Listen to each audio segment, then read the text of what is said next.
and welcome to The Sacred. My name is Elizabeth Oldfield, and this is a podcast about our deepest things, our metaphysical longings, and the deep principles that drive the people who are shaping our common life. This is your very first Sacred episode. May I recommend rewinding a little bit? At the end of every series, we listen back and look back at the guests that we've had and try and approach it with curiosity for what's going on as a whole. And I think if you've listened to none of this series, this episode might not be the best place to start.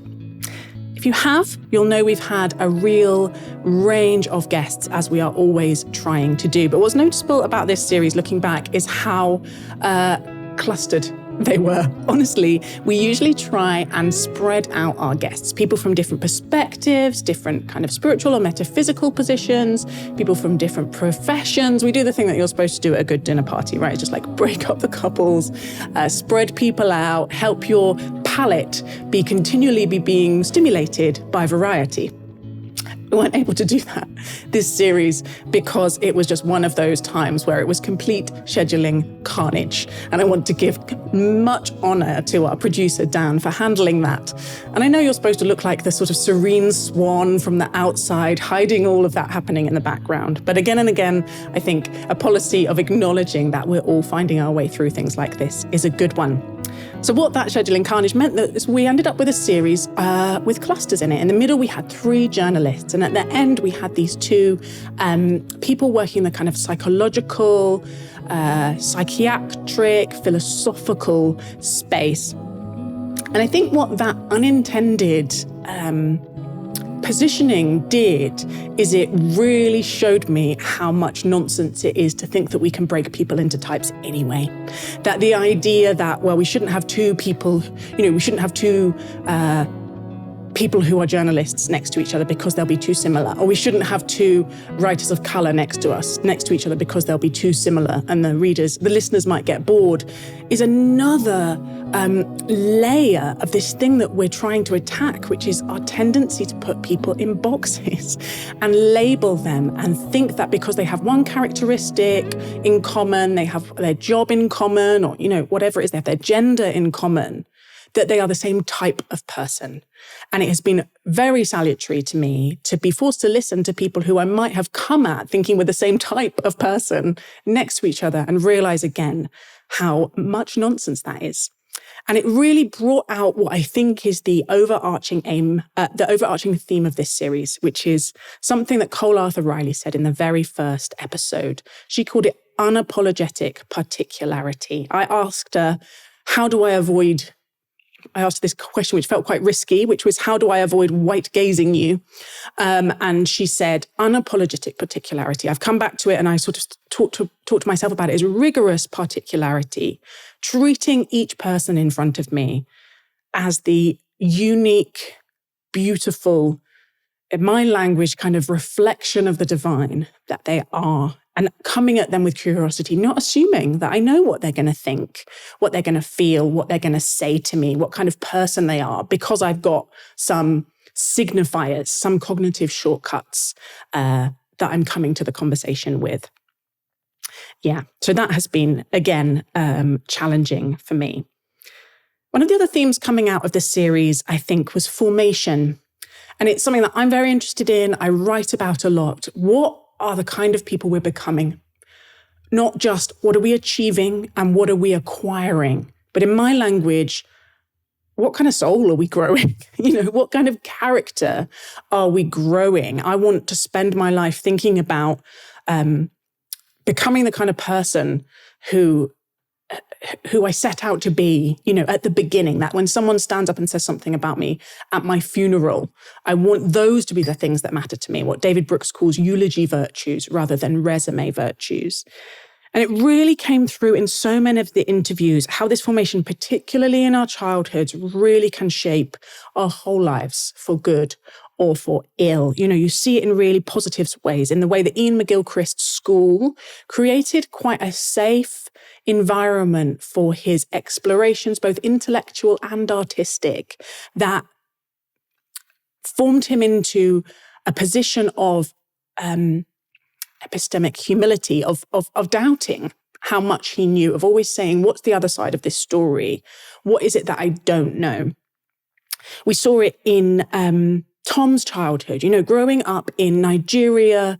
It's really stuck with me, this thing that he said, that when you grow up as a black man in a country where almost everyone is black, your blackness is not a salient feature of your identity.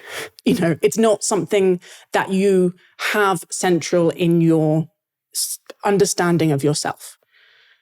And that's so formative for him now, I think, wanting to question or be cautious about how much his blackness is the salient part of his identity now, living in the UK, and how other people talk about that and how he feels about what people assume about him as a black man. And I think you can see it in the ways that people have carried, some of the guests have carried, that they've had to unpick, that John Vervaeke, the philosopher and psychologist we spoke to right at the end, grew up in a very fundamentalist religious community. And that fear of hell, that fear of the rapture, that fear of the judgment of God, as he says, very, very traumatic, and something that he's had to unpick through a lot of therapy and exploring different religious practices and the input of philosophy in his life. And then T Uglow, who grew up in a culture in which kind of what she would now describe as her transness was not welcome, was not understood, was not something that was even close to being something that she could talk about in public, and her autism and various other things that she struggled with. How much we can carry those formative years forward with us, the people that we're with, the stories that are spoken over us, the just the moral atmosphere of what is allowed and what isn't allowed. How much love, how much honesty, how much space is there for us as we're growing up. And I think whether we're parents or not, paying really deep attention as we meet people to what might have formed them, and thinking about what are we contributing to the formative moral atmosphere for those around us, in our workplaces, in our friendships, in our neighborhoods. What are we contributing to the air that will shape other people? And how are we letting ourselves be formed by the cultural and moral atmosphere around us? Another thing I've been thinking a lot about this series is the reflections that we do at the end of each episode. And this reflection actually, and it's really crystallized for me why we do them. And it's partly, it was partly a kind of pragmatic decision about what makes a good podcast. I went on a podcast called Nomad. I was interviewed on there, and they talked, I think 2 or 3 of the hosts talked afterwards about the interview that I'd done. And it was sort of excruciating listening to it back, but also incredibly moving. I felt very attended to. I felt very heard. I felt like they'd gifted me a form of attention, not just in the interview, but in reflecting on what I'd said afterwards, that helped me understand things about myself that I'd not noticed. In particular, they said, she says I don't know a lot. And by that, I think they meant they'd ask me a question, and if I didn't know the answer, I wouldn't try and make one up. I would say, I don't know.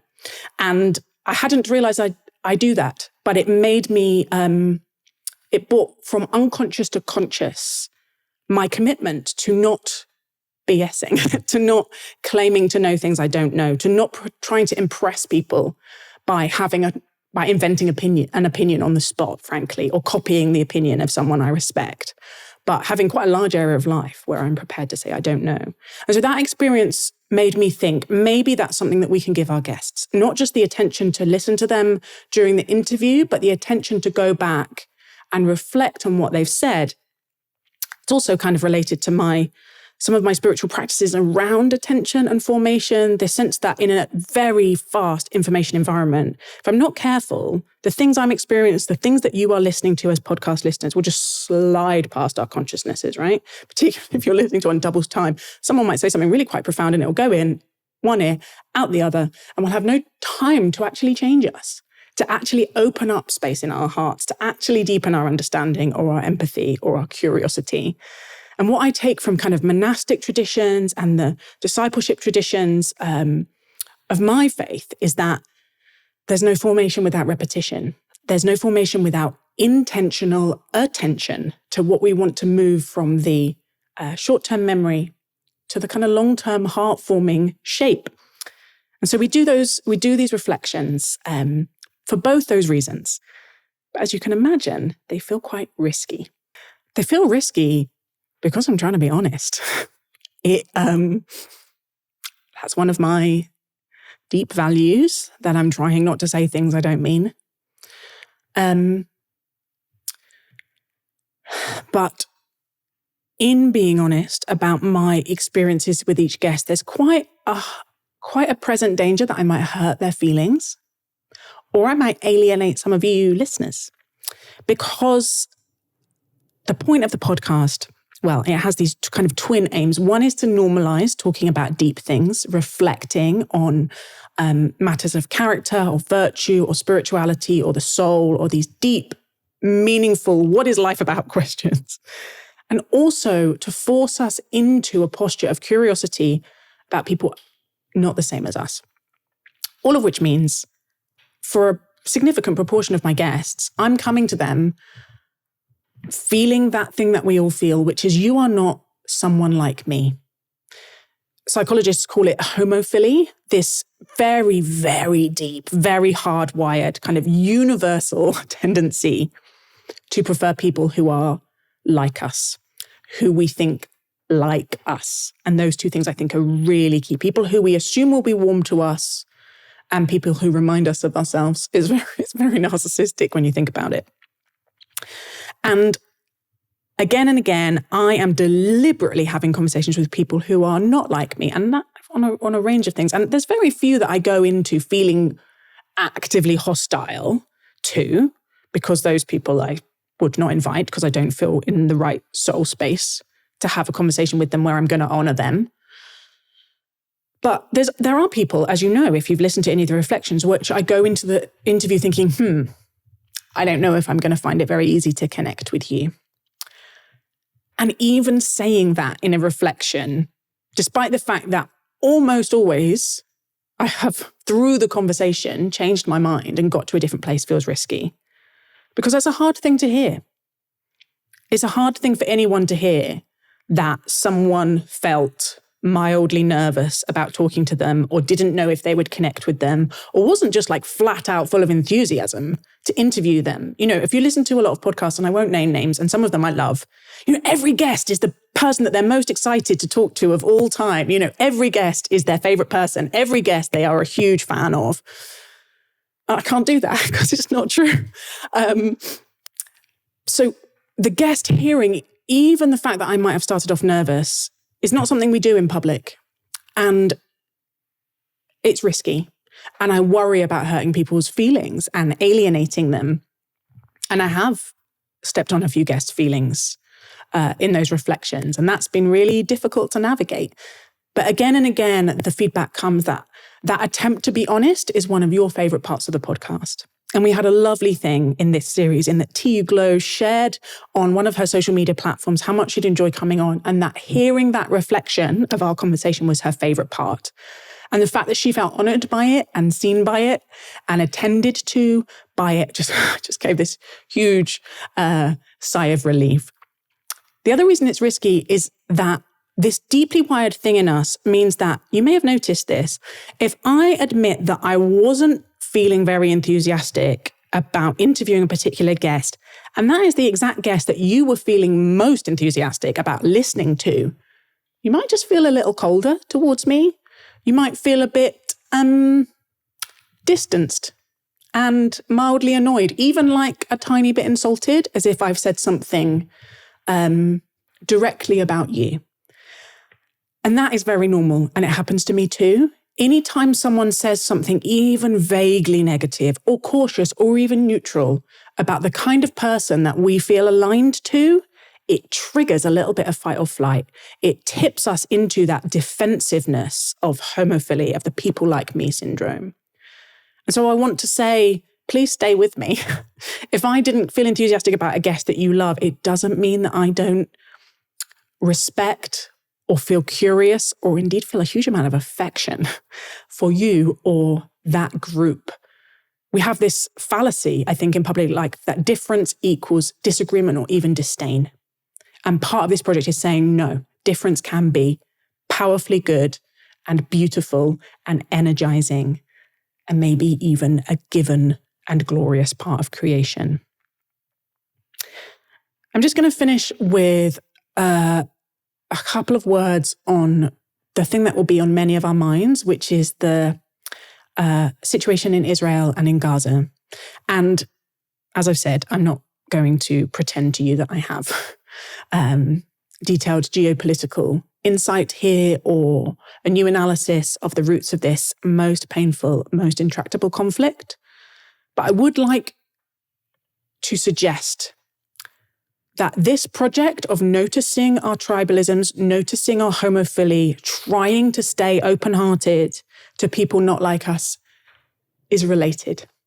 That all of these moments where we break relationship, where we withdraw or we attack what I would call sin. I think Jesus is very anti-tribalist in his positioning. He is very quick to cross boundaries and to be seen with the outsider and to be seen with people that other people despise or are scared of.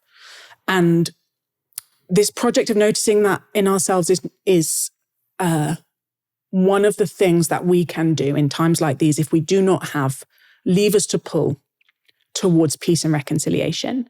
And I wanted to point you to an article I helped write for an organization called Larger Us, who I also work with a little bit, which is what does it mean to take some of these practices and some of these postures seriously in times like these, how to notice our fight or flight, how to notice when we are reacting in ways that strengthen our people like me tendencies, and what might it mean to steady ourselves and stay open and stay listening, even as we grieve and rage.